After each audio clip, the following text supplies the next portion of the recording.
രാജ്യത്തെ മധ്യവർഗത്തിന്റെ നിരാശ തെരഞ്ഞെടുപ്പിൽ തിരിച്ചടിയായി എന്ന വിലയിരുത്തലിനെ തുടർന്ന് ബജറ്റിൽ അവരെ കാര്യമായി പരിഗണിക്കാനുള്ള നീക്കത്തിലാണ് കേന്ദ്ര സർക്കാർ. മധ്യവർഗത്തിന് ആശ്വാസമാകുന്ന ഒരുപിടി പദ്ധതികൾ ധനമന്ത്രി പ്രഖ്യാപിക്കുമെന്നാണ് പ്രതീക്ഷ. വോട്ട് ബാങ്ക് ആണെങ്കിലും അത്യാവശ്യം വരുമാനമുള്ള വിഭാഗമായതിനാൽ പലപ്പോഴും വിഭവങ്ങളുടെ വിതരണം വരുമ്പോൾ കാര്യമായി പരിഗണിക്കപ്പെടാതെ പോകുന്നവരാണ് മധ്യവർഗം. ഇത്തവണ അതിനൊരു പരിഹാരമെന്ന നിലയിൽ മധ്യവർഗത്തിനായി വാരിക്കോരി ചെലവ് ചെയ്യാനാണ് കേന്ദ്രത്തിന്റെ നീക്കം. വ്യക്തിഗത ആദായനികുതി ഇളവുകൾ നൽകി മിഡിൽ ക്ലാസുകാരുടെ കയ്യിൽ ചെലവാക്കലിന് കൂടുതൽ ധനലഭ്യത ഉറപ്പുവരുത്തുമെന്നാണ് സൂചന. സ്റ്റാൻഡേർഡ് ഡിഡക്ഷൻ 50,000 വരെ ഉയർത്തിയേക്കും.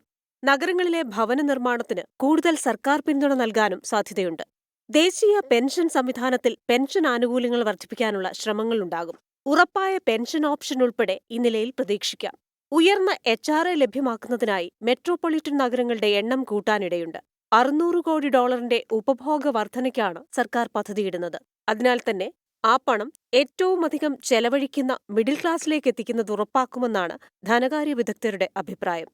Financial desk 24.